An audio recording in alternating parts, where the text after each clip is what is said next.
Okay, welcome all to another International Women's Day conference organized by GOP, the Gendered Organizational Practice Research Cluster. International Women's Day is that time of year when we collectively reflect on the progress made in advancing gender equality. So taking stock of achievements to celebrate, as well as formulating new demands for the times ahead, right? And I would normally begin by wishing us all a very happy International Women's Day, but I'm not sure I can do it this year with the same degree of enthusiasm. But hopefully by the end of the conference, we'll be able to muster optimism. So in the past several years, hope for equality has been, as you well know, severely undermined, which shades this conference in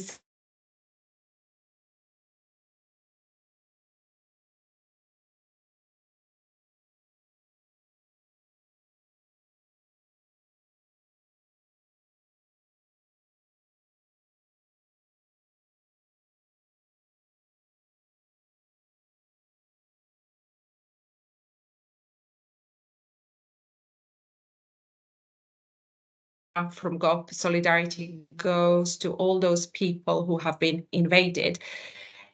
Is becoming increasingly evident that we are experiencing some of the biggest setbacks to gender equality in decades. Unsurprisingly, the spaces in which we can critically evaluate these developments, where we can regroup, replenish, and set parameters for activism, have been increasingly under attack. But despite the losses, despite the setbacks and hardships, and against such a foreboding landscape, the inclusive, progressive feminist community prevails, and with it, the hope for a better future. This year's conference is named Voice and Protest to signal that which is a thorn in the eye of the retrograde, corrosive powers that seek to erect ever steeper hierarchies, and that which is the strength of our movement, strength of our activism, voice and protest. So we opened this conference with a panel discussion exploring academic resistance to the corrosive forces that threaten gender equality. We will assess the state of critical thinking and publishing.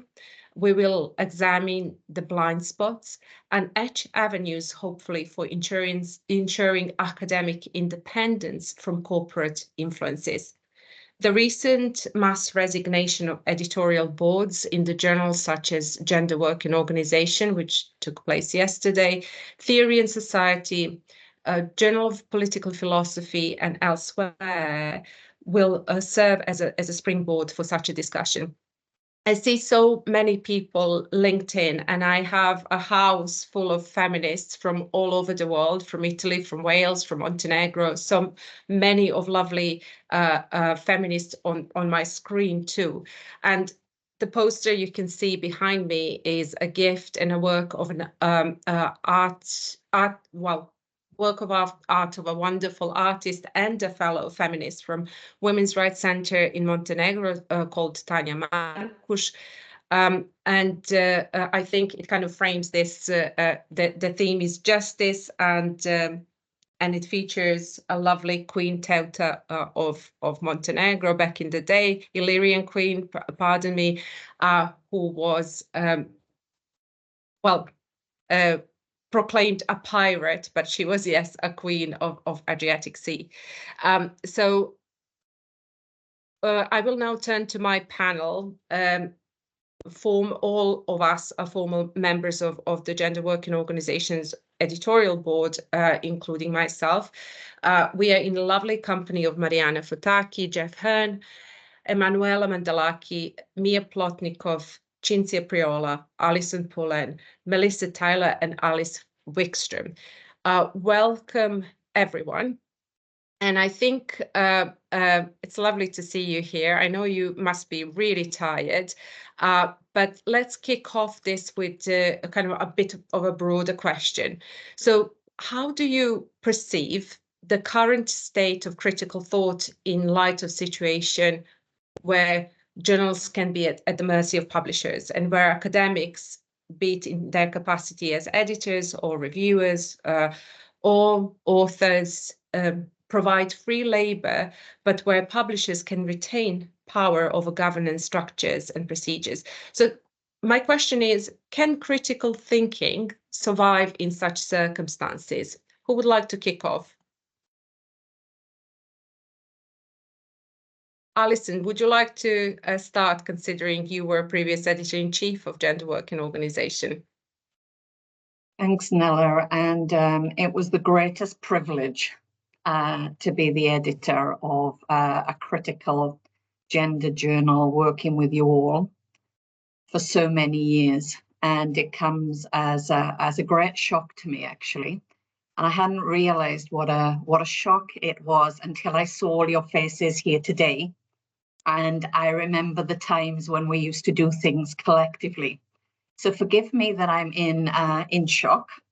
It comes as a surprise because as editor of Gender Working Organization, the relationship with the publisher was always one of collaboration. And that changed very, very quickly.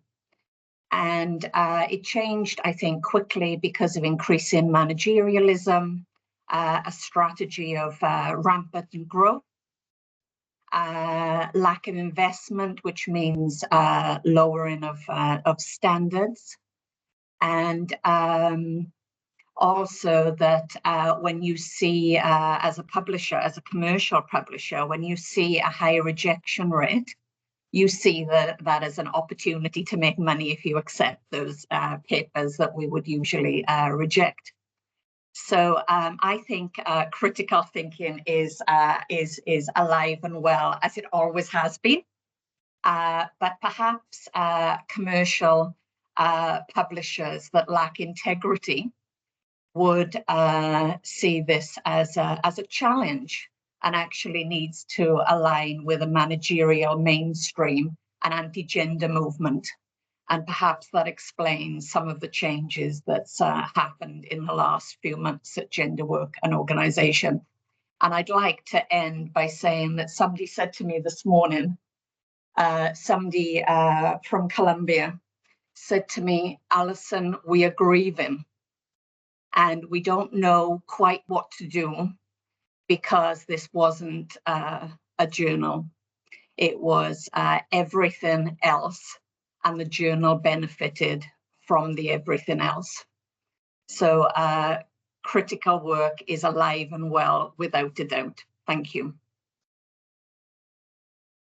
Thank you very much, especially for concluding with those words of optimism. Marianna, do you want to come in and say hi? Yeah. Thank you very much, Nela, and thank you everyone for being here. So I would like to actually pick up on where Alison has finished, but I would like to broaden that a little bit, not a little bit, maybe broaden that. And I just would like to say that the critique cannot happen when the model of publishing, I'll start with the small and I'll move to the bigger very briefly, when actually the model of publishing is extractivist, as I call it, in nature, right? Of course we do critique, of course we try, no doubt, and I'm one of them who tries, and I'm one of them who actually is aware in which model I operate. Basically, we have for-profit publishers who are actually setting the standards by which we die or live, literally our livelihood, and die and live, I'm moving to the next topic. So I think it's a problematic model in itself, because for-profit publishers have very different objectives, as seen in this specific and other cases of Wiley's actually dispensing with, I don't know, unprofitable, inconvenient, I just don't know, because they never explained, right? Because they have the power, so they don't even have to explain. So maybe the model needs questioning itself, right? And I know that people will say it's easy for you to say, Marianna, because you have a, kind of established, I don't know, or you've been long enough in the field not to worry about things like livelihoods. But precisely because it is about livelihood and about ever more harsh conditions that we make our livelihood, that we need to question it. And I'm moving to the biggest thing, which is the biggest thing for me at the moment. It's very difficult to talk about feminist critiques while things happen in Palestine, while war is waged in Palestine, while our colleagues, academics, feminists, are being killed, are being tortured, raped, etc. And while it is so difficult from the beginning to actually articulate any critique, even saying ceasefire is an unacceptable word, right? So I think it's a feminist issue to show solidarity with our colleagues in Palestine, and there has been a long history of solidarity between Global South. I'm a bit older, you know, I'm used to different terminologies. Global South feminist men and women and everybody with Palestine. So I just want to note that. Thank you. Very important, and thank you for those words. I'm sure many will appreciate them. Mia.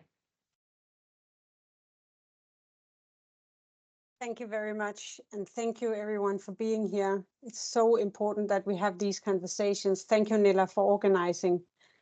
And I'm just a little bit touched by Marianna's last words, and I'm trying to think of how to come into the discussion without moving away from this important topic about the warfare.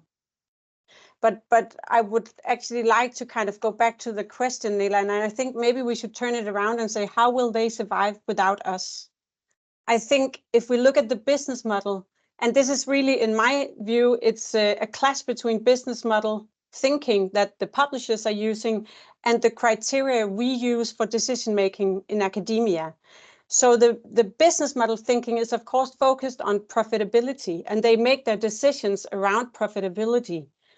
And they cannot survive without us because their profit is dependent on our free labor.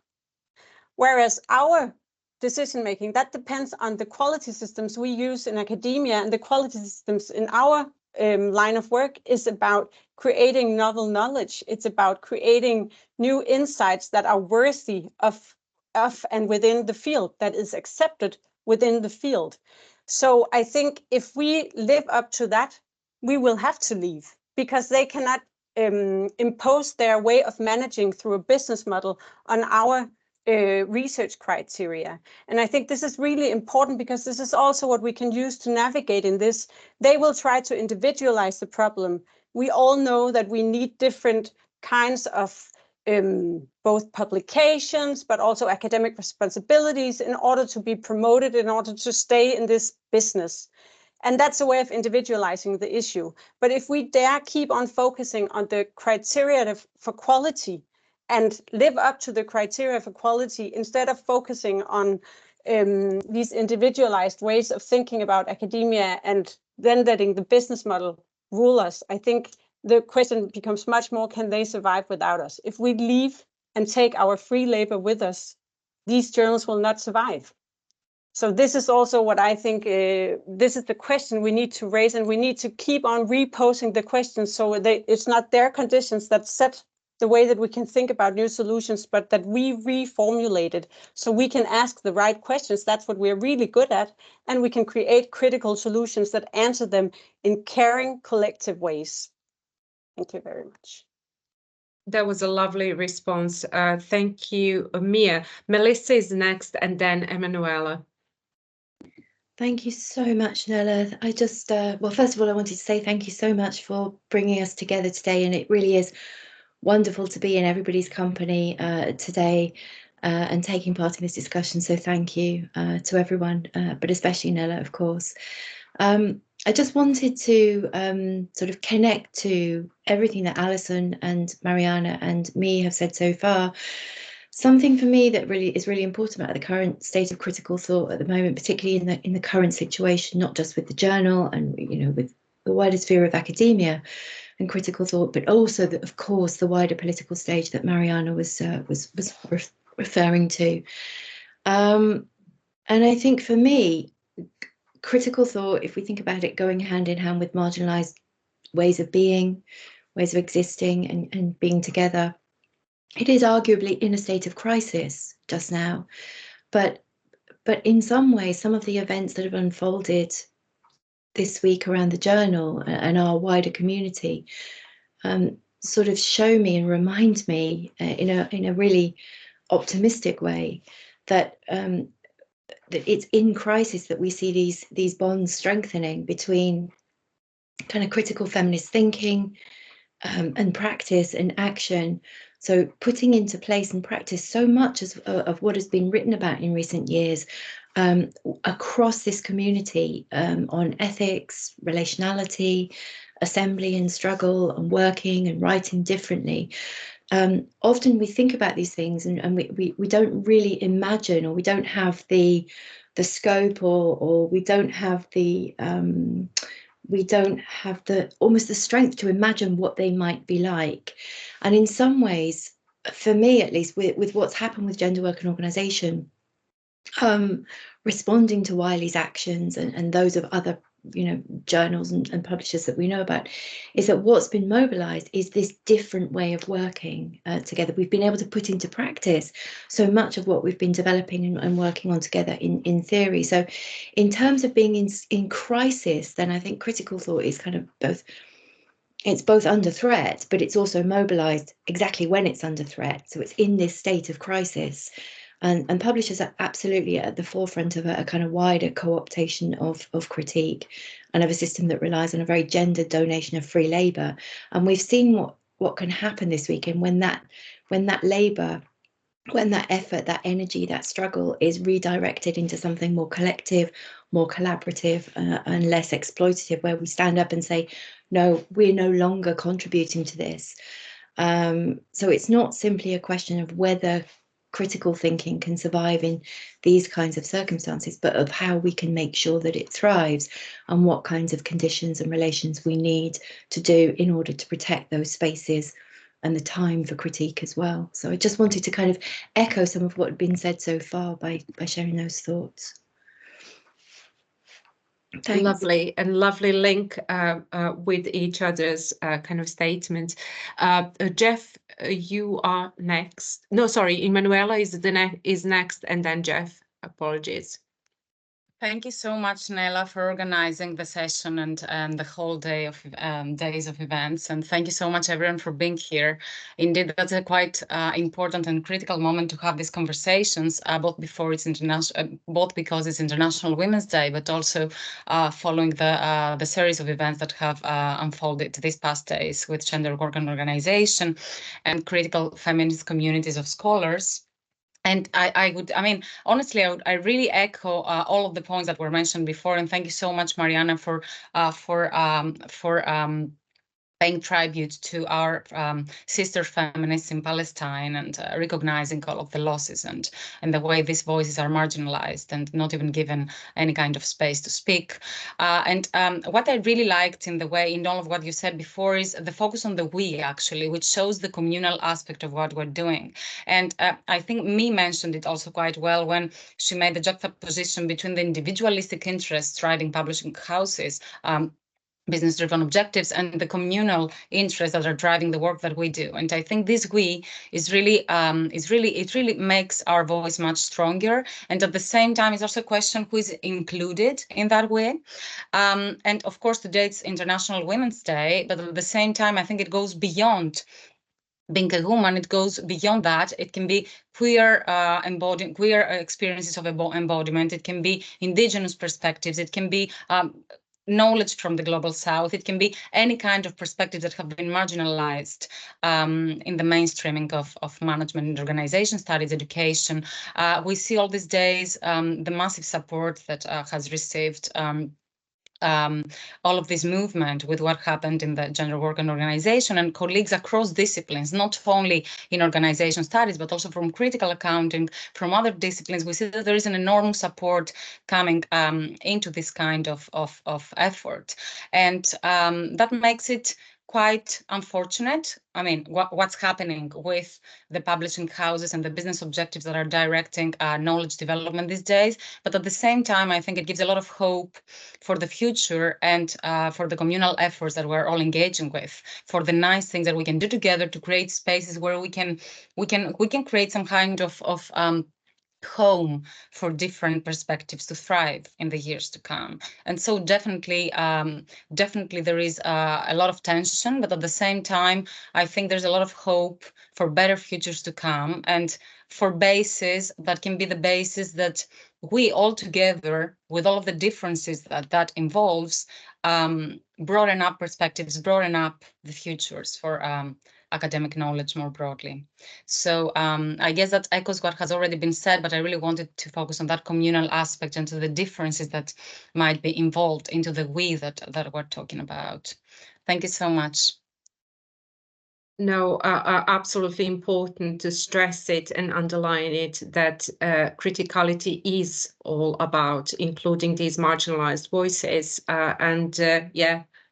voices that are normally silent and under threat of being silenced.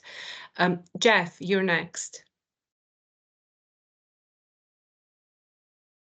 Yeah, okay. Well, first of all, thanks to Nela and everybody. It's been it's great to see so many people and so many faces as well. People I haven't seen for some time. It's great.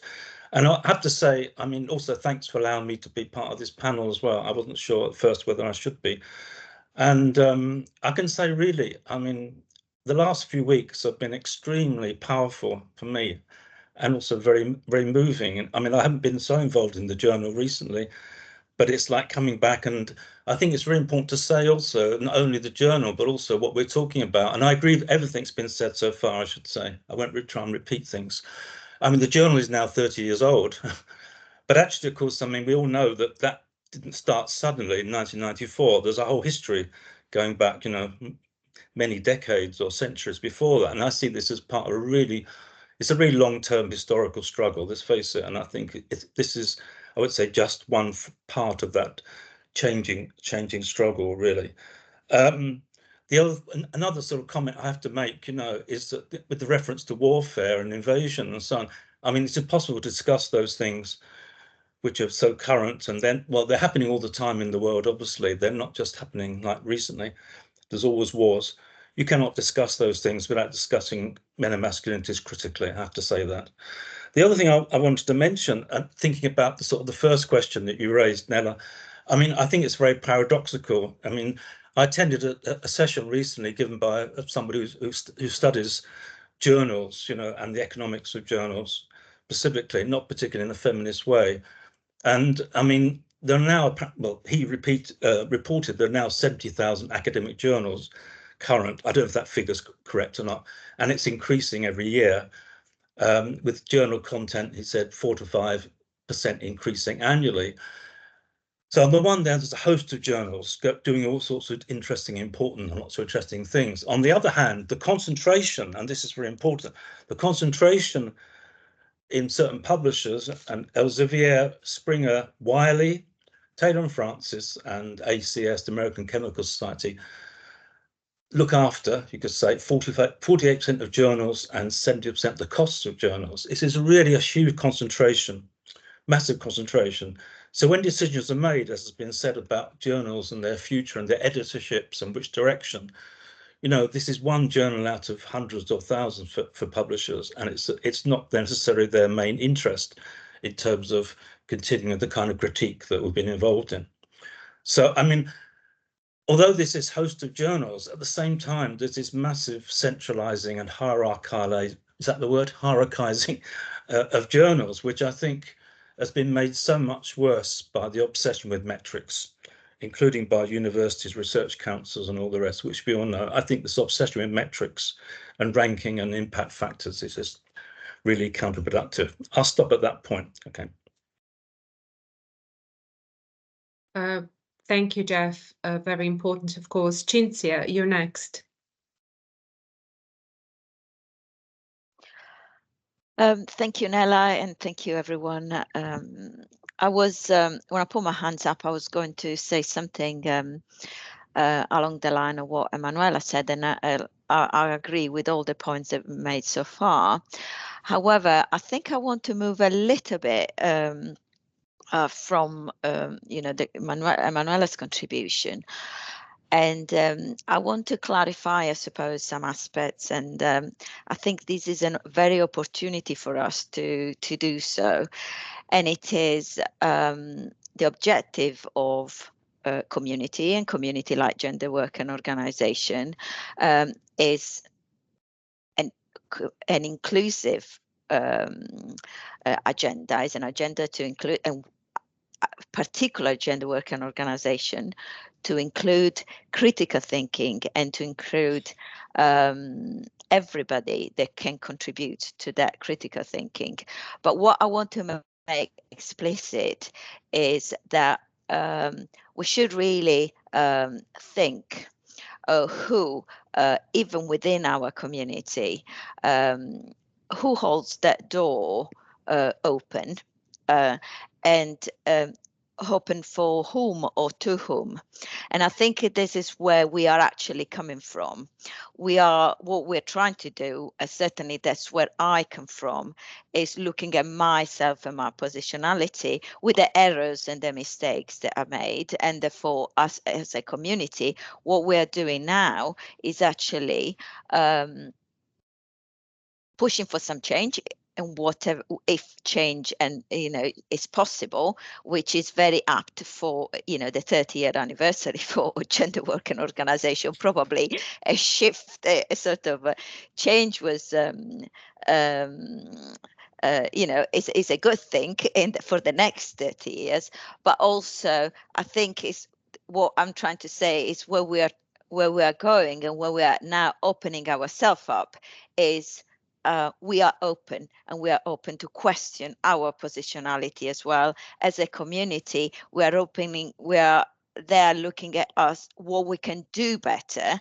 I'm not saying that what we've done a lot of good, but how can we do even better as individuals and as community? And I think this is a message to, obviously, first and foremost, the people that are in the core, and I'm also in particular to junior colleagues and junior scholar, and that is one of the strengths that gender work and organization had, to be welcoming to junior scholar, and the mentoring has been fundamental. But I think we need to reiterate this and make junior scholar feel that they can feel secure within a certain community. And I think while possibly this community might feel safe to colleagues that work in the global south, sometimes it can be intimidating, in the global north, sometimes can be intimidating for colleagues that work in the global south with different methodologies, different styles of writing, coming to gender aspects with different cultural elements. And so I think this is, that's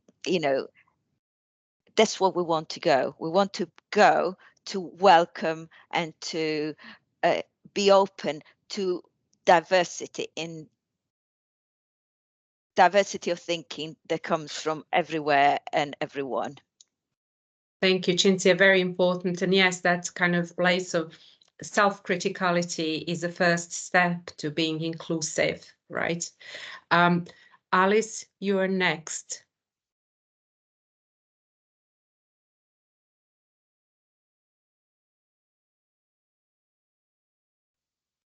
You're muted, love. I was about to unmute myself, but instead I dropped my hand. So I was going somewhere else, but I want to follow up on what Cinzia just said, first of all, thank you, Nela, for having us all here. And it's, because I was there first thinking about the words nurturing and the words home used. But I think in a thread a couple of days ago, Alison, you wrote that you don't feel grief. And I did feel a lot of grief last week. But with what you said now, Cinzia, I really think that this is such a beautiful opportunity to really sit down as a collective and think about what we want to see moving forward and how we can nurture that. So it really can become this home for diversity and diverse expressions and not get stuck in what has been. So I went from this very deep and painful grief to this affirmative, kind of almost upsetting affirmative sense this morning. So I was just like to thank you all for being here, and I look forward to continue building this with you, because I think that thinking about the we, there's something extremely valuable happening right now. So yeah. Thank you all very much. You touched on so many things. I am frantically typing it as you speak. And I'm sure that these views that you have communicated now are shared with broader community beyond our journal, Gender Work and Organization Journal. And increasingly, indeed, we are witnessing mass resignations of editorial board in response to these kind of authoritarian, undemocratic practices of publishers, and which I suppose links the most to what Mia was saying. Can these journals actually survive without us, and can these publishers actually afford to lose us? We've seen that the entire editorial board of the Sociology Journal of Theory and Society has resigned after they say the publisher Springer Nature installed new editors-in-chief without consulting the board. Similar developments were said to have taken place in the journal Lingua, Critical Public Health, Neuroimage, and most recently, as of yesterday, in Gender Work and Organization, where a selection process ended in our mass resignation letter from the journal's boards. And I was wondering, how do you read these developments more broadly? And do you see potential change arising from these? And if yes, what should ensure the strength and longevity of such change? Who wants to take that first? Oh, yes, Cinzia. I want to first, I would like to specify one thing, which is mainly to make it very clear that what's happened in this case with this selection process is not that we are against the individuals that have been appointed. We are what happened is the full exclusion of the community. And again, I don't want to necessarily say that the community is the only, is the door holder that I mentioned before. It doesn't have to be somebody that comes from the community necessarily. The community is open to new people, is open to new approaches. What happens in this case is, first of all, deceiving, in the sense that there was one point of the selection process, a fake, what I would call a fake attempt by the publisher to show that they were including some representation of the journal, when that representation of the journal, in fact, was purely there to we know it was not involved in decision making. It was not involved. It was purely a facade to show that later on in the process, which wasn't the decision making, it was there was some involvement of the journal in the name of editor, associate editors, and this. And when questions were asked in relation to what criteria were used for selections, how people were appointed, why, the answer was our business, our journal, we've got nothing to explain. And I think this is where questions started to emerge. So we needed to understand what was behind the appointment of certain individuals, not particularly for their individuals, but individuals coming, for example, from one specific research concern, rather than represent the diversity of gender work and organization. We wanted expert on the editorial, among the editor-in-chief, they came from different areas, so that again, people that submit the work to gender work and organization, they can see that we are providing a message of diversity, and therefore feminist theory, feminist critique had to be represented in the editors-in-chief, among the editors-in-chief, and that was one of the issues where our resistance, our conversation started. And I just wanted to specify this for the people that have joined this call, that we've got 60 people, I don't know how many, that might not know the background of where we are, how this happened. And change, I think Nela asked something about change.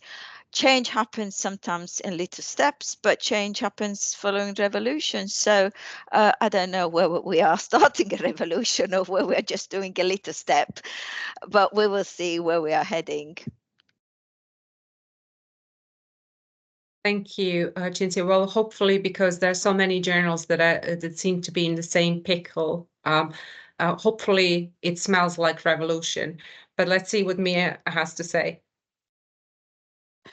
I want to shout revolution.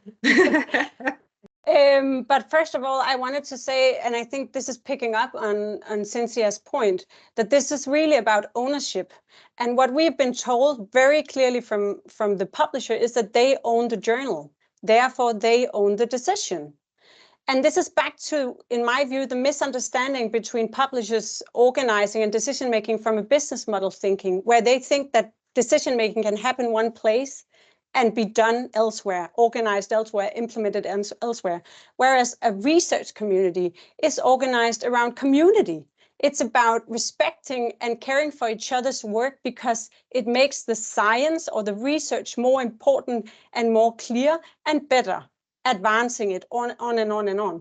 And so the decision-making was made out of the idea that ownership could be in a journal or in a publishing house, while as we see it, of course, the ownership of this research is all of ours. It's the community that contributes, and we contribute by authoring, reviewing, taking part in debates, taking part in conferences. And this is, I think, back to the point about change. We can own the change.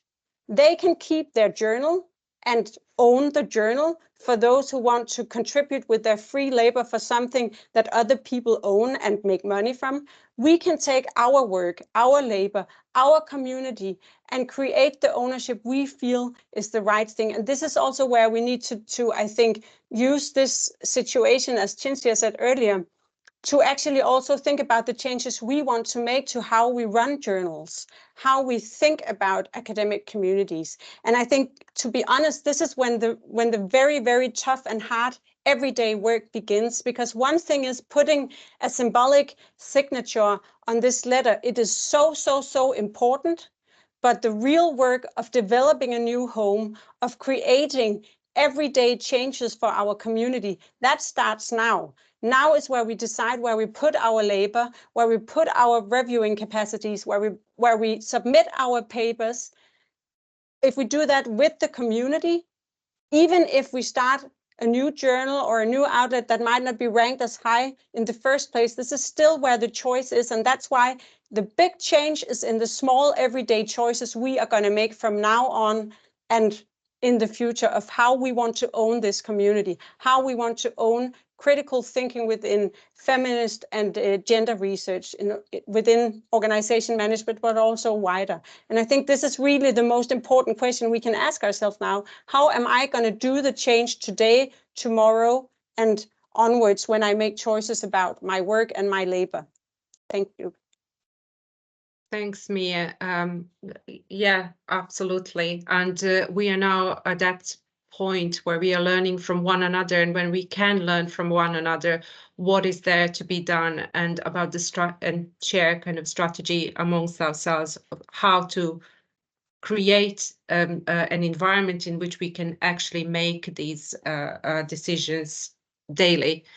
I'm going to just say, just note your attention, Mia, to the question from Nurtje. She is thinking, before I move on to Marianna, but just for later, she's thinking of this in terms of generative refusals. Where can we collectively refuse? So something to bear in mind for later. Marianna, on to you. So thank you very much.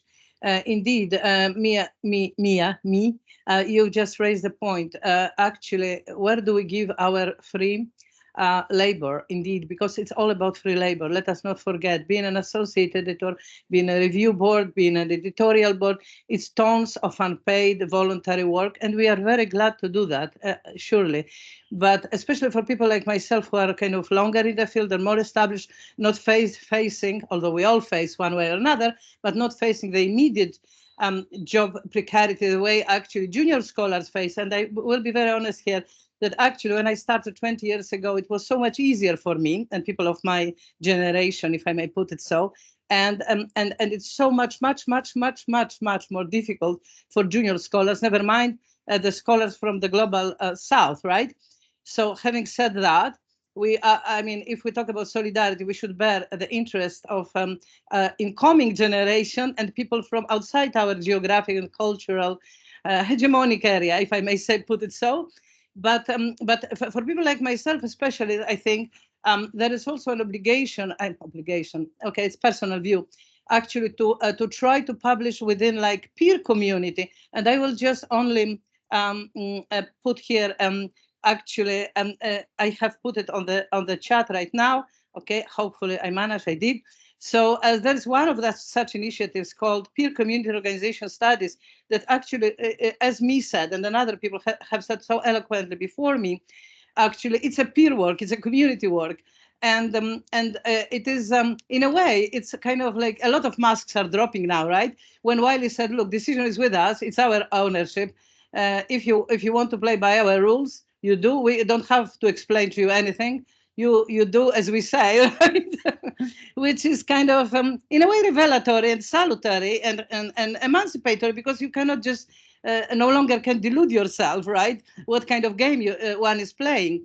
So I just, it a little bit reminds me of like financial ranking agencies, right? That they rank the financial institutions, and then the health and survival of those institutions depends on for-profit ranking, institutions. So a little bit the journals play that game. Our institutions use publishing, for-profit publishing is businesses, so to speak, just to decide whether our scholarship counts, what scholarship, what's not scholarship. And we actually have been, in a way, sleepwalking into what can turn into such an outcome as we see now, right? And Wiley maybe is an outlier, but I think, as somebody said on this various lists, other journals are watching, because what Wiley does, and I'm not speaking only specifically about about Gender Work and Organization, but also other journals, you know. So maybe I say, maybe some of us who can afford, and I belong to that category, who can afford it a bit more, maybe we should give that labor to creating and supporting and sustaining peer organizations. That's all I wanted to say. Thank you. Thanks, Marianna. Jeff. Okay, yeah, there's so much to comment on and agree with and discuss. I think I want to go back briefly to the question of critique and content. I mean, again, perhaps it's repeating and following Marianna's comment. I mean, I think the big problem is so much now has been taken over in terms of, say, impact factors and citations and so on, rather than looking at the content of what people are publishing. I mean, without being sort of nostalgic, if I go back, to the, dare I say, 70s and 80s, when someone published something in the department, people did sometimes show an interest. But now in some departments, it's all about, have you published in this, so-called top-ranked journal? This is really dangerous stuff, And I think also in terms of critique, I mean, I think we hopefully would agree. I think we should treat critique as a very open-ended notion. I mean, there are many kinds of critique. I mean, there's critique within a socialistic tradition, a socialist feminist tradition, a lesbian feminist tradition, a queer feminist. I mean, there's kinds of critique, and I think an open-endedness of critique, including, as has been done in GWO, a critique of different kinds of writing and representation. So it's also about turning that back in a more open-ended way. And then to follow the question of, like, I mean, the technology is there now for actually, you know, creating different kinds of publishing, as we know, but it means actually using that technology, you know, whether it's the example that just referred to by Marianna, or whether it's other kinds of open access publishing. I mean, and I think in some ways the natural sciences have actually, or some natural sciences have taken this up much more quickly than social sciences and humanities, you know.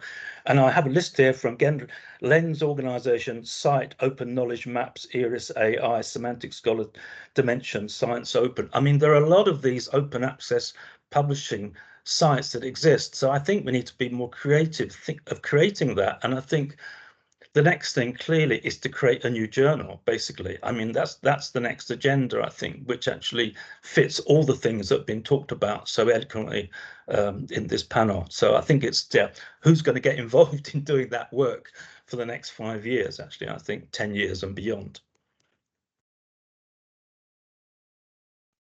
Thank you. And one of the kind of questions links into that kind of labor and how we can sustain ourselves without burning out for later. But first, Emmanouela, sorry I missed you in the in my busy screen. You had your hand raised, and then Melissa. Oh, no worries at all, Nela. Don't worry. I mean, it's already so hard, I guess, to organize, and I think you're doing like an excellent job. Thank you so much for that.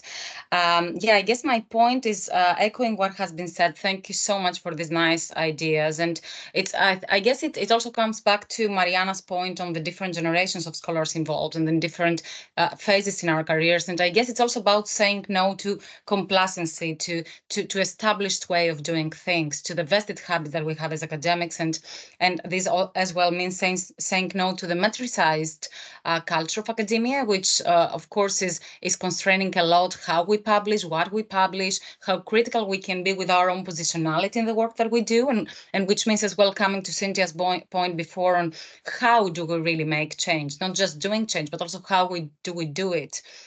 Among different colleagues of different career stages, and the power dynamics involved and the hierarchies involved. How do we create this inclusive environment? And at the same time, I think it's also important to look into the past and to get some learnings to see, I mean, what have we done well? What haven't we done well? So, I mean, it's really about critiquing ourselves as well and the system as well, and learning from past mistakes and going with the long term towards unlearning also to an extent. So it's not just about learning, but also unlearning how things are being done so far, what has gone wrong, and then going forward with new ideas and new perspectives. So I guess there is something around this idea of learning and unlearning and questioning what we actually know, to be able to move forward towards more sustainable futures for feminist knowledge and for the future generations of scholars that are coming, for the current generations. So I guess there is a connection between past, present, and future on where are we going and how do we go there as a community of scholars. And in the end, saying no to complacency and the neglect that we're facing from our institutions, also when it comes to the free labor that we give to the publishing houses that are running the journals that we're publishing for, and taking an active stance for what we're doing, for our scholarship, and for the kind of issues that we are trying to address through the scholarship that we're doing. So really paying attention to the knowledge that we create, and not just to the numbers of publications that we have, because in the schools that we're working these days, I mean, I'm really asking myself sometimes, I mean, do they really know, I mean, what I'm publishing? They just are happy to have publications sometimes because rankings take schools up and stuff. But I mean, do they really look into the kind of publications that we produce? And I think the communal work that we do here is a lot about the kind of knowledge that is created, not just the output, but also the travel of getting there. And I think there's a lot of work to be done ahead, but also learning from the past and going towards something more sustainable, hopefully, for the knowledge that we create. So these were just some ideas as I was inspired from many of the ideas that I heard. Thank you so much. No, you're absolutely right, Emmanouela, and thank you for that. I think with those we have to also change the culture surrounding it, because as we know from our practice, people are usually more interested in where we publish than the topic we publish on. So there's a lot of unlearning to take place. Melissa. Thanks so much, Nela. Actually, sort of just picking up on that point, going back to the earlier thread of conversation about the question of whether this is revolutionary, the withdrawal of our labour and our support for a journal like GWO as it's become, and its redirection elsewhere. Alison, I hope you don't mind me saying this, Alison, but Alison made me smile earlier in the week when she said that one of the dilemmas is how to fit the revolution in between the ironing and the marking. And it did make me think about, these small steps actually are very meaningful for us when they become something much bigger in a cumulative sense. But I just wanted to pick up on Nyorta's point in the chat, and also some of the really important things that have been said by Emmanouela and others as well about the withdrawal of our free labour, or, as we hope it's going to be, its redirection to the spaces where we feel we need it most, i.e.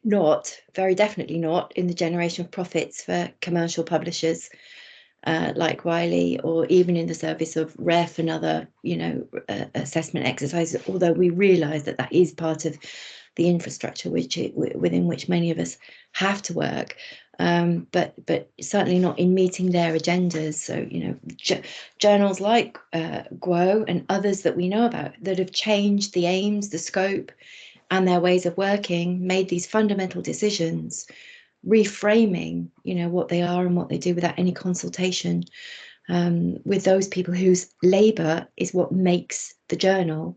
And the journal, as Alison said earlier, it's just really the hub. It's the networks, it's the activities, it's the conferences, it's the events and everything else that kind of makes them what they are as a focal point for our critical work.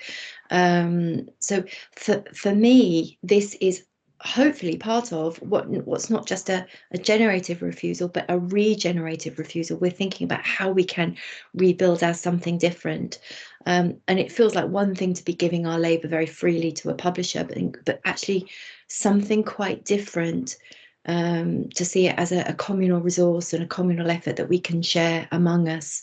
So to go back to Cinzia and Alice's points earlier, I feel genuinely, for the first time in ages, after what's happened over the last couple of weeks, actually now ready to move forward and optimistic about the kind of energy, the commitment, and the solidarity that actually publishers' practices and other things we've been talking about today have mobilised. And this is where I think the strength and the longevity of our future plans will come from. So we know what we don't want to be, and Wiley have shown us what that looks like. And that's actually, I think, been very helpful. They've helped us with this. And Cinzia has reminded us very much of the importance of a reflexive critique as the basis for rebuilding as we move forward. But the prospect of starting afresh, I think if we were doing this in isolation, it would be absolutely overwhelming. The volume of work, the responsibility, the prospect of kind of dealing with all the operational, maybe even the legalistic side of things. I know I would find that really, really daunting to be involved at that sort of level with setting up or rebuilding a journal and everything that goes with the journal. But I don't feel like that in this community and in this company.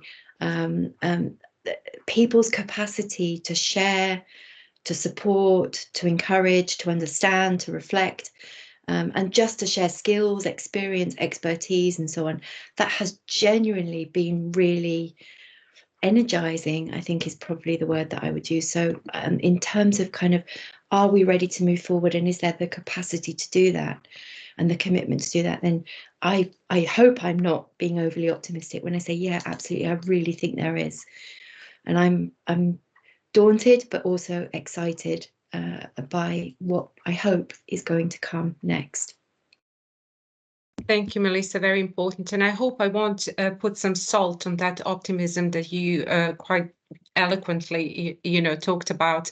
But it's about also about being a bit realistic about that kind of hard labor that awaits us. And Sarah Muir was flagging this in her comment.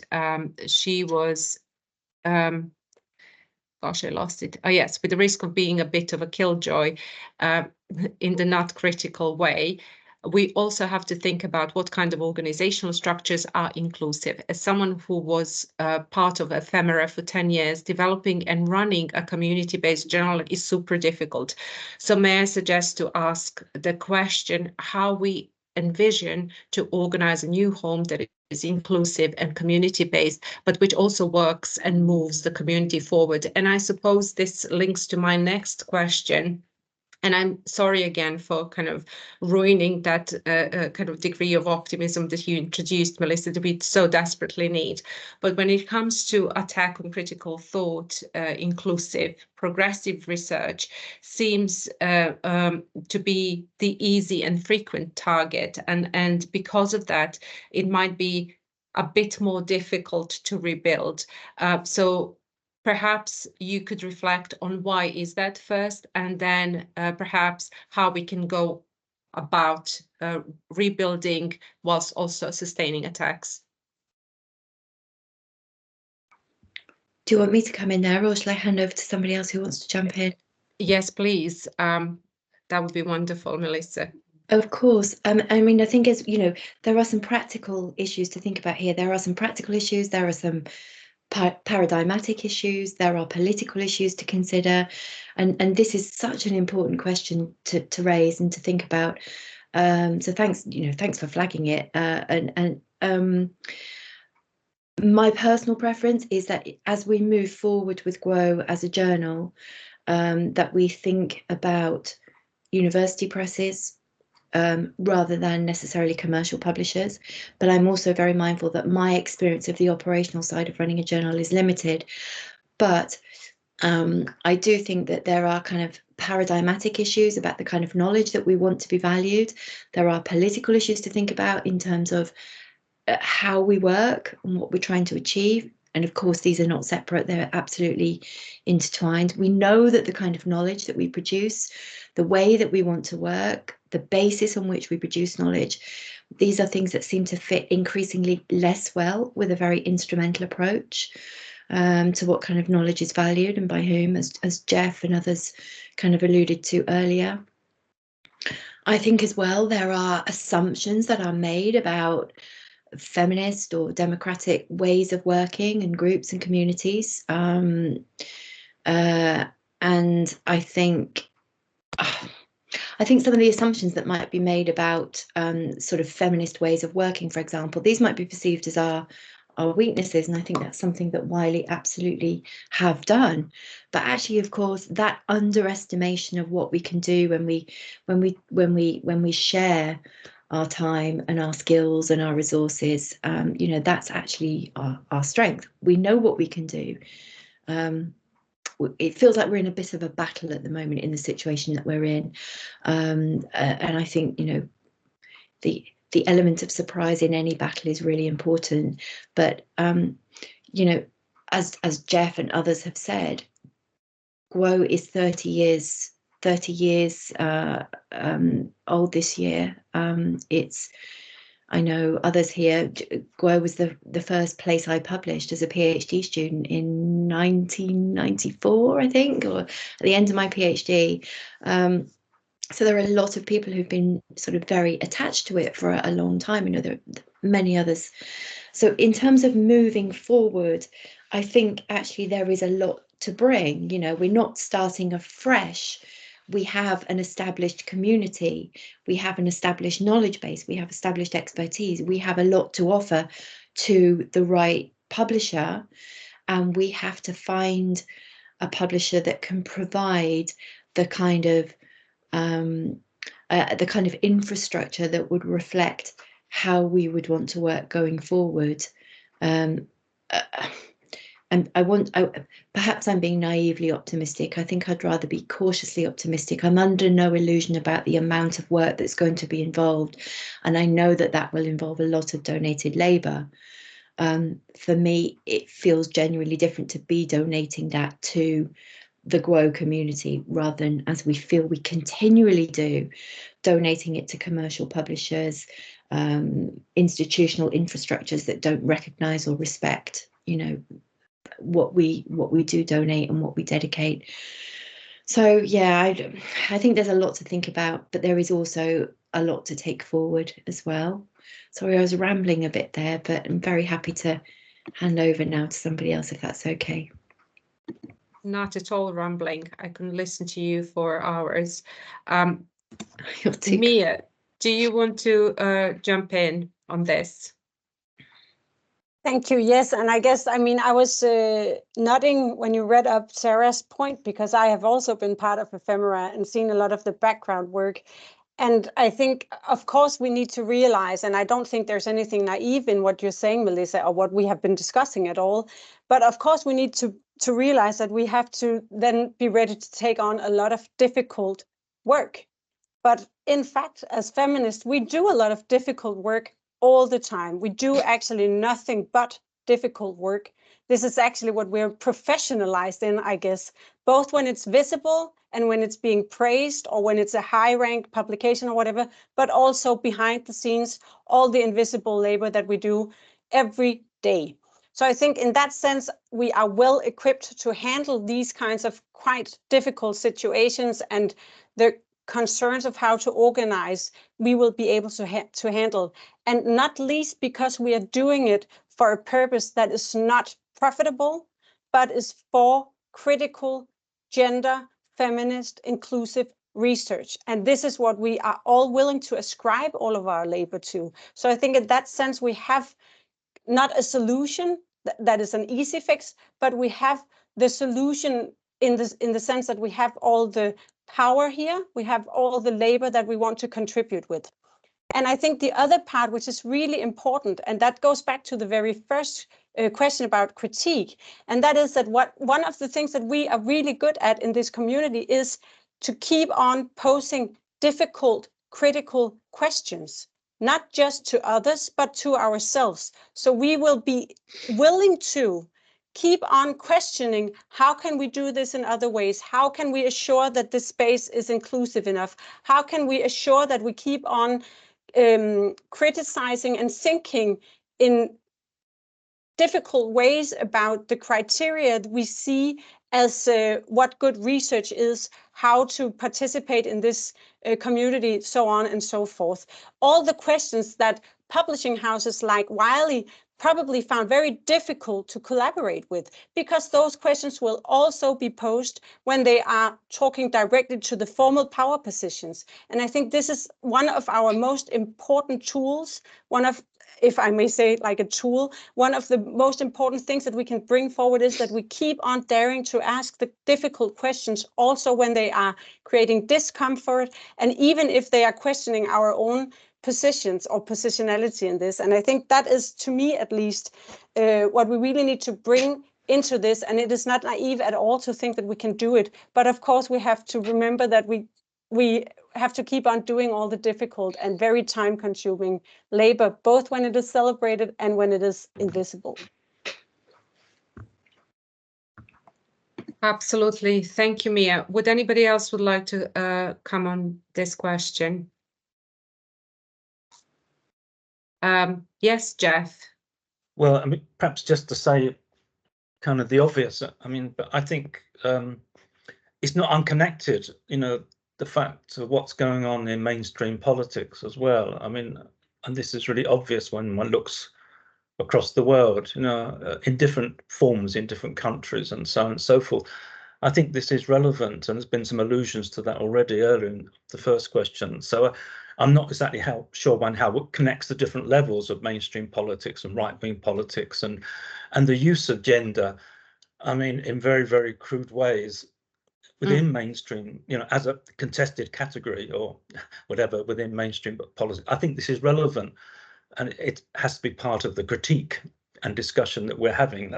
I'm sorry if that's so obvious. And the other thing I want to say, thinking about the future, and I think myself, there has to be a new journal. And it seems, well, there are many aspects of that has already been said by Melissa and others. But I mean, I think it does need, well, one thing I think is really important is to include from the very beginning this diversity, or this, I mean, so-called global South, global North, to include people not just added on, do you know what I mean? Which I think that happens so many times in so-called international or global associations or whatever, that people from the so-called other regions then get added in, 5 years later. I think that being there from the very beginning, I know this isn't totally in the spirit of GWO. It's obviously, I think that is so important, and collaborations with scholars in Africa and Latin America and Asia and so on, as part of the formation of a new journal, I think is so important.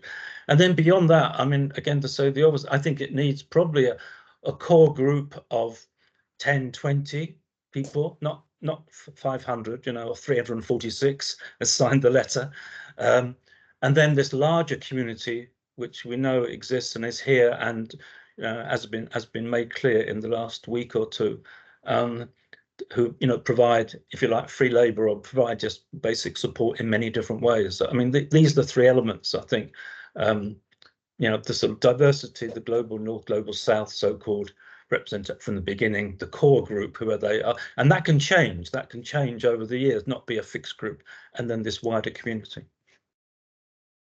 Thank you, Jeff. Very useful to hear, and kind of adds to that optimism that Melissa highlighted earlier. Alison, I see a raised hand. Yeah, thanks. And I'll follow on from Jeff, I guess, in saying that I think what's happened to gender work and organisation is part of an anti-gender movement. It's part of what looks like mainstreaming, is part of depoliticizing gender research. It is definitely part of a fascist movement in various forms. But in order to move forward more positively, I think we should ask the community what they want, and the structures that suits their ways of working, and the knowledges that they work with in their localities. And I rudely forgot to acknowledge the Gadigal people of the Eora Nation, commonly known as Sydney, and I pay my respects to them. But the Indigenous people here make me feel very vulnerable about the knowledge of the global North, actually, and the fragility of us all. So I think we should ask the community what they want, and we should build a journal that's part of a much bigger governance structure, so that a publisher will never have hold over a journal like Gender Work and Organisation again. And we have the support from many wily journal editors, and many journal editors way beyond critical management studies and organisation studies, because they can see the writing on the wall too, as publishers start to restructure for cost effectiveness. And actually, I feel really, really sad. Natalia is here in the meeting, and Natalia is a friend of mine, but unfortunately, she has been appointed to this position to work with two people that are unknown to us. And I would like to wish you the very best of luck, Natalia, working with Wiley, because they nearly killed me, which is why I'm very quiet now. I never, ever want to do that free labour for them again. Thank you. Thank you, Alison. Marianna, yes, would you like to add something? And then just very quickly, because I'm aware that Natalia would like, who is also a friend of mine, by the way. Right. So I just wanted to say very quickly about practicalities and about what it means to do something collectively. And feminist philosophy and feminism as a movement grew out of activist practice. And feminism philosophically sees the other, whoever is the other, as an ally, not as somebody to compete with, right? And that whole model of, and picking on Jeff's points, how it links to broader political ideological trends, that we are actually at every level, from, I mean, being schooled to be docile consumers, being schooled to be individuals, being schooled to be one-person enterprises in academia, right? Everything militates against us actually collaborating with others. And of course, I'm not naive. Whoever tried to organize anything, we know how much grinding and unrewarding work this involves, as Sarah Louise actually very correctly pointed out. At the same time, when it is done collectively, it's so, how can I say, there are so many rewards and so many actually, I mean, it's like, what is it actually? One, yes, happiness is overrated, but what actually makes this useful while being mindful that happiness is overrated is just actually one gets out of bed every morning and does something that can actually improve other people's life for the better, very, very tiny things. And that's very much the feminist practice, which, and that gives me strength. I'm not naive. At my age, that would be really ludicrous if I were. But yeah, because it's something worthwhile. And I mean, I won't be in this forever, surely, but there is so much energy from people who are much younger and in a different stage of career than I am. And I think that's a worthwhile type of work that one can try achieving when waking up every day and trying to do something to influence other people's life for the better. Thank you. Thank you very much, Marianna. It's time to move on to Q&A anyway. So I'm going to thank our panelists for the time being and move on to our audience. So Natalia, I can see your hand raised. So yeah. Yeah, thank you. I'd like to first of all congratulate the community on what it is doing, because this is really important. This is an opportunity to voice the concerns, and despite the the problematic kind of situation in which I personally find myself as an academic, as an individual, as a representative of the community. I believe that what this community is doing is trying to really reunite around an important mission, and this mission is to save critical feminist scholarship. I haven't signed the letter myself. I am part of VIDA for many, many years. I haven't signed it because of the kind of duality of the situation in which I've personally applied for this role, thinking that I could help the community flourish and take the critical feminist scholarship forward. What I'm realizing is that there are some processes that are, real difficult processes within the publisher that are affecting and that tarnish the relationship between the community and the journal. I want to reiterate things that I've said in the meeting when we met with the associate editors, is that there was no intention from myself or other editors to change the direction of the journal. And I hope this will be heard. I understand that the community needs to disconnect from the journal, which is driving driving itself and actually profiting from the free labor of individuals. But I think creating a learning community, which is more of an organization, will enable this organization to have a much better voice and leverage in building a new journal. So I'm in complete and full support. That's all I want to say at this point. Thank you so much for giving me a chance to say this. Thank you very much, Natalia. Alice, do you want to come in quickly? I saw your hand, yeah. I just wanted to thank Natalia for being here and for listening to us and for engaging in dialogue. I think that also sets the tone for whatever is to come, so I really appreciate that. Thank you.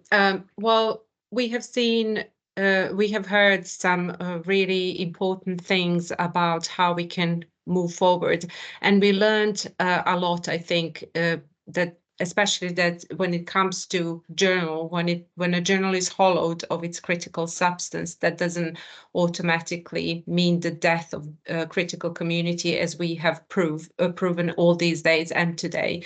So ours seems to be thriving despite adversity currently, and the lack of the intellectual home. So in terms of moving forward, we heard some hopeful things, that critical thinking is safe as long as there is community, as Alison said. We also heard a very kind of a flip in perspective from Mia, thinking about us as the asset here, the asset that can bring critical thinking and make it thrive, as Melissa said. So it is actually about journals and publishers, whether they are going to be able to survive if they continue to treat us in such a way, and if they continue to erode our agency in the ways that they have been doing it lately. We also heard that there's always a need to make a home for diverse views and marginalized voices, and that the place for that, the starting place for that, is being self-critical. So introducing this self-criticality as almost modus operandi of how we continue our practice going forward, and also unlearning harmful practices that we have inevitably adopted just doing academia so far. So with these kind of really hopeful thoughts, I would like to invite the audience to kind of engage. We have a little bit of time.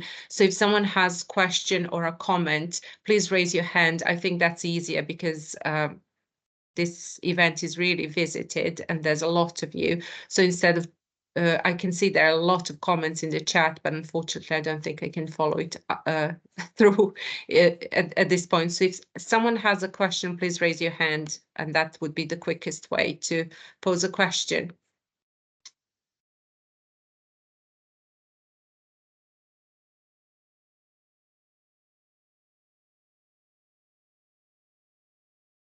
Okay, well, whilst people are thinking, can I just direct one question back to the panel? Let's go back to the basics. Why is it important to have editors from the community? So why is that representation something that matters? Okay, I can see two hands raised, Cinzia and then Melissa. Nela, I raised my hand before you start talking, and I was going to put a question that I've been asked since this letter was circulated, and I suppose, you know, I'm just here offering a question. What will happen to the conference, and what will happen to the gender working organization networks? And I think this is something, again, that we need to Alison, you know, said we need to ask the community, but also I think some people want some reassurance. Some people that even have got papers in the coming up conference in Canada, and you know, the conference is being part of the integral part of the journal, but it's not owned by the journal, and it started as, you know, it's been organized by the community and it's a part of the community. So I don't know what we can, you know, what we can, how can we reassure people that the conference, the network will still have a home, no house, but a home, and where.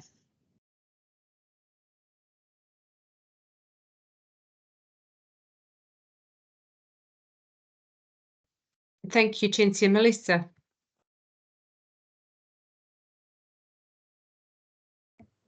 Thanks, Nela, and thanks, Cinzia. I mean, just in response to that, I think I would say Well, my sense anyway is that our intellectual home is only in part the journal. It's really the whole community. And Cinzia, I think you're absolutely right. Disentangling from Wiley, the conference itself, the networks, and I'm a co-organizer of one of the networks. I know there were quite a few members of that network here today. You know, other events and workshops, special issues that we know are in process. That's going to be complex. We know that, and that's going to be a lot of work. And while we want to maintain some kind of communal voice, because that's likely to be the most impactful, we also know that there's not going to be a one-size-fits-all model, and that would be quite the wrong way to go about it, because there will be different people in different circumstances with things at different stages.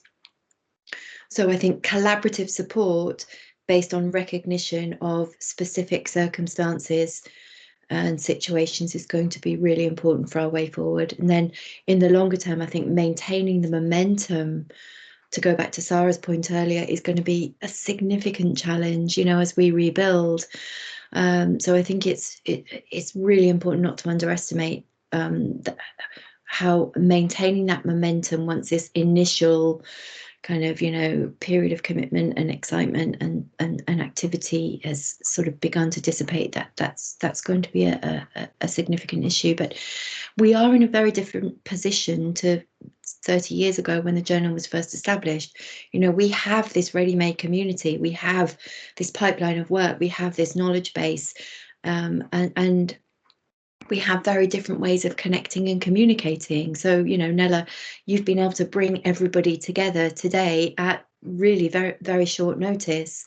One of my children is off school sick today. He's up in bed. I can check on him, make sure he's okay while I'm taking part in this.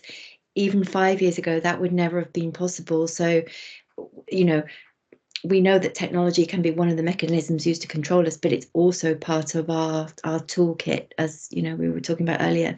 So that's been really important, to be able to bring people together, to connect and to communicate. So I think, you know, I just wanted to flag the significance of that. Thank you. Thank you, Melissa. It's really important, and as people in chat were saying, they were saying the similar thing. We have different networks, and they will continue, and we will continue working through them. And that is really important to acknowledge that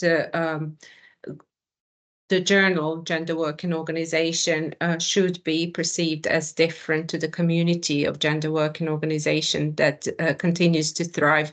There is another question that I would like to kind of draw attention to, and it links to what Mia was saying earlier about making choices, making conscious choices, you know, and going back to our values every day to ask ourselves, what is it that I can do? What my position, subject position, affords me to do, and how I can contribute to resistance going forward.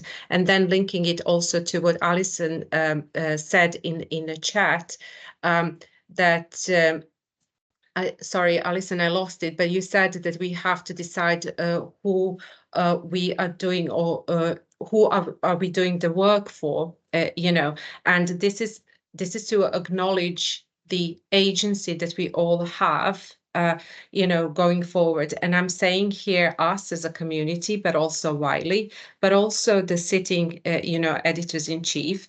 We all have agency, so we all have to think about values that we want to nurture going forward. And, you know, we have to think carefully about the actions that we can wrap around these values to enable them to thrive. And I can see some hands raised, so I will stop here. So first Mia, and then Jeff. Thank you very much, Nela. I just wanted to return to a point that I think is connecting all of this, and I think it is what the toxics is really about, and it's about the individualization. So the issues that are connected to what are we going to do with papers that are in process, what are we going to do with special issues, what are we going to do with the conference, they are all imposed on us as individuals, but we need to share them to help each other find collective answers to them.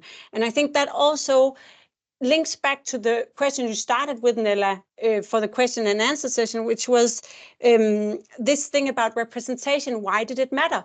It's because it's not about single individuals. It's about the collective. It's about us doing something together. And if we don't have representation of the collective, so the whole community in the leadership, we cannot mirror ourselves in it, and we cannot recognize why we are here. And I think this is really for me, it's the most important part of everything we do, is that we keep on reformulating the questions on the terms of the collective rather than on the terms of the individualizing powers, because those are the ones that will divide us. Those are the ones that are going to make us not make the choices and think about our agency as a collective agency that has ethical political roots, and that we can do something with, even though we are in our own bodies and each of us in our own departments and universities. We are a collective mind, and we can reach out to each other and find solutions together, not a one size fits all, but we can help each other so it doesn't become individualized issues that we single-handedly have the that we are either the success in making it, or we will be the failure. And I think this is really what it all comes down to me, that it's about the collective community rather than single individuals.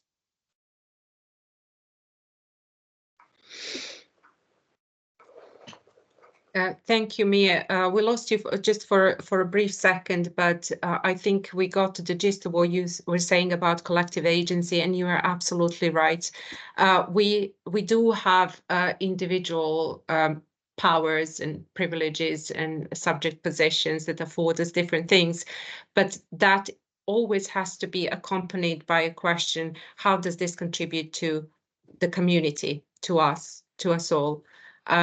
So first, Jeff, and then Natalia again.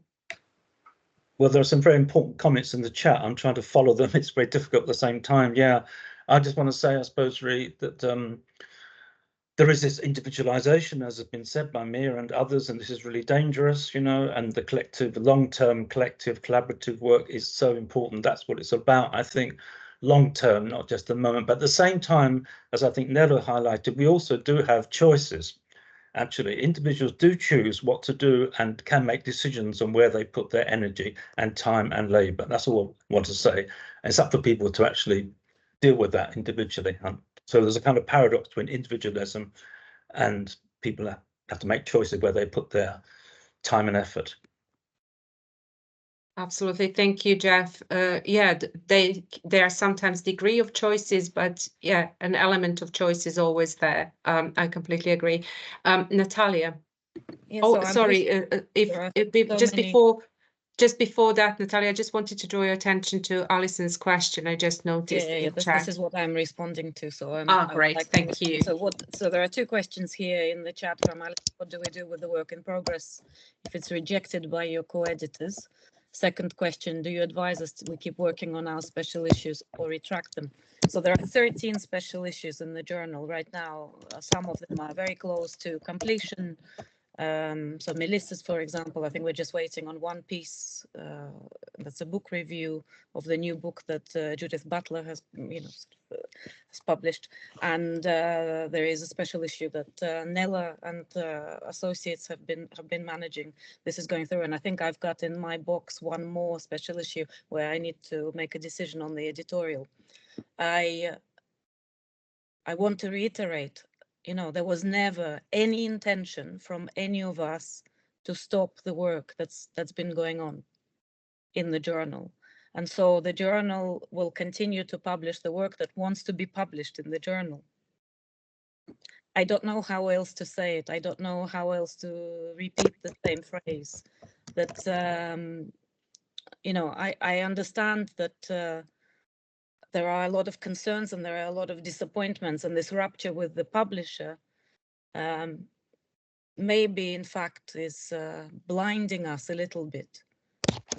I hope that these papers will be published in the journal, and I make a promise here, make a pledge that I will not stop any of the feminist scholarship that is coming to the journal to be stopped by anybody else.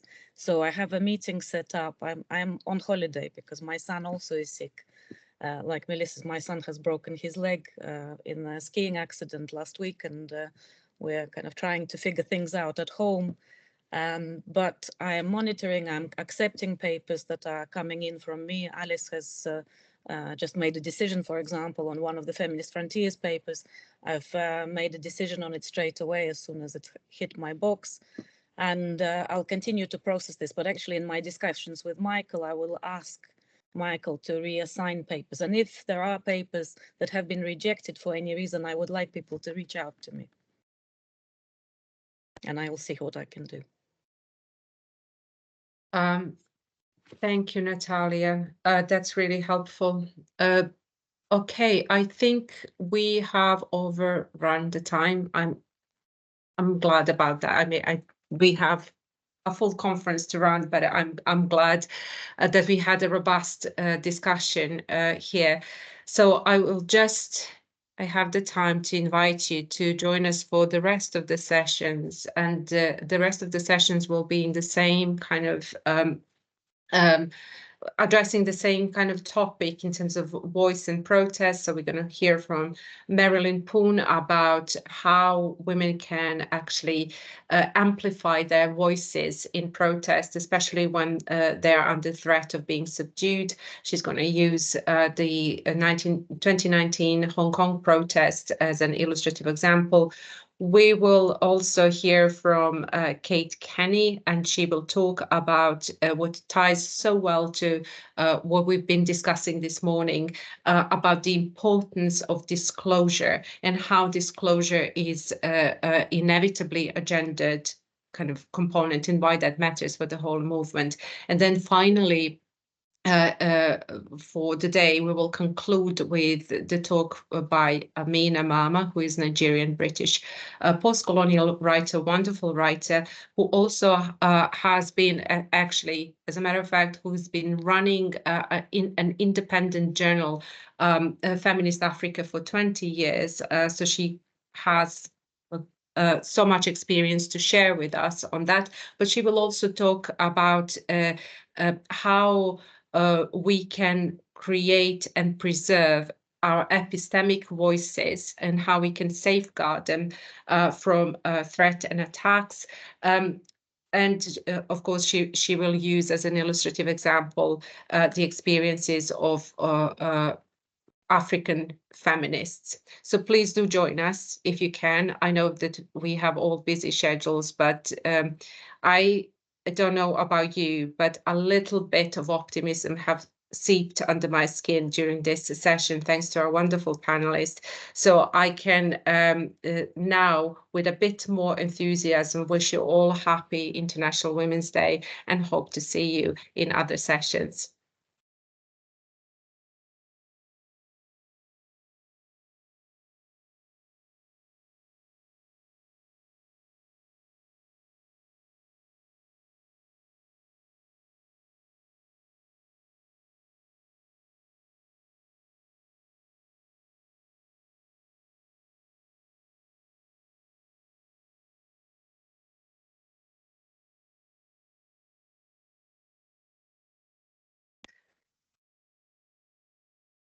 Hey, you were great. Hi,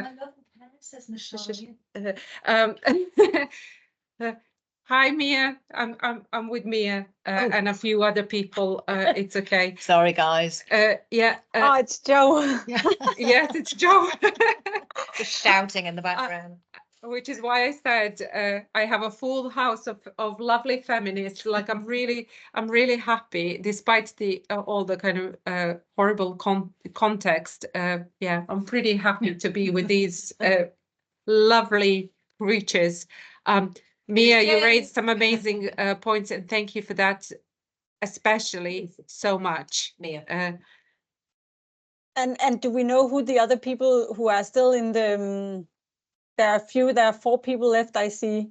Let me see. I don't know. Anna is a guest. Yeah.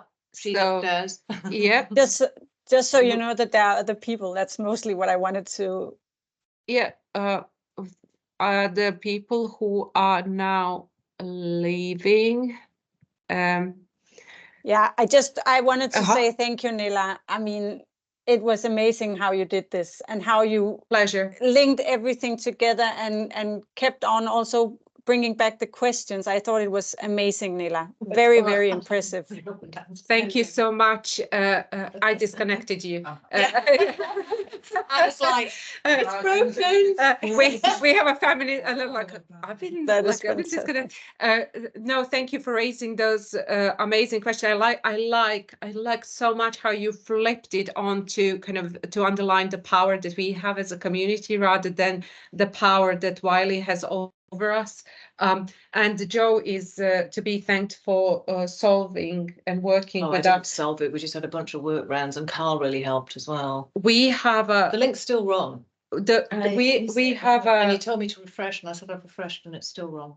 We have a new IT person assigned to work on GOP, and that person has it's useless. Yeah, I wanted to say something nice. Yes, no, I don't do nice. But yes, it's a good summary. So they have been making so many mistakes that it's not worth it. They're just creating more work than solutions. And this is the second time that a massive cock up like this happened on a kind of big event, a big and important event like this. So we have to do something about it. So thank you. Well, he's a cis man, he can't help himself. But you did, you did so well, Nela. And I just wanted to thank you so much. It was amazing. And it was fantastic to see how many people were there. And I mean, I don't know. I hope that Natalia got it. I almost felt like, hi, Cinzia. I almost felt like saying, you have the choice to actually leave, Natalia. You could leave Wiley, but yeah. But I think, I mean, yeah. Let's see. That's exactly it. Do you think that? Me saying stuff around agency was too provocative, or was it okay? No. It was. Yeah, Cinzia thinks she didn't get it. She didn't get it. No, but I that if she felt like talking, she could reach out, and then if she does reach out, I will tell her, if you keep on working for them, it will look like you are also aligned with them, and you really need to think about the possibilities you have, because you have agency. You can leave and you can come and join us. You are part of the community if you want to be, but right now you're choosing not to be. And I think I will be a little bit blunt if she actually contacts me, but I wrote her and told her that if she felt like it, I would be glad to talk to her. So let's see. Fingers crossed. I mean, we will never close our doors, and that's important. No. That links to what Cinzia was saying, exactly. Being self-critical and stuff. Yes. Everyone makes mistakes, and everyone can grow, and we can create that. Correct. We can kind of create space for that. But I was really glad you said that thing about choices and what we can do on a daily basis, because it served me as a really good and neat springboard to say stuff about agency. So I hope she doesn't feel under attack, but it was important for us to say it. Yes, and I also think what I need to tell her is that it's nice that she comes around and she says what she says, but as long as she does what she's doing, actually she's complicit. Also, yes. So and again, back to the whole point we started with about critique and asking the difficult questions. She needs to, I mean, if she wants to call herself a supporter and a feminist researcher and critical as she did today again, which she also did in the AE meetings, then she needs to start doing the work. She cannot claim those words to us and then expect us to believe it until we see it. So there is something with hypocrisy, and there is. She can't be sitting on two chairs. No. So it's impossible. You just have to make a choice. Yeah, and it's okay if it's going to take her a little bit longer, but she has to do it. Precisely. We are not closing we are not closing our doors. Sorry, I have like tons of messages. Of course. Okay, I uh, also need to go, but I thank you so much for organizing, Nela, and thanks for everything these past weeks to all of you. The same. It's Absolutely been fantastic. the same. That this is the only thing that kept me going. You know, the kind of this energy that we found between us, and we created between us. Lovely to see you. Join later if you can. I will.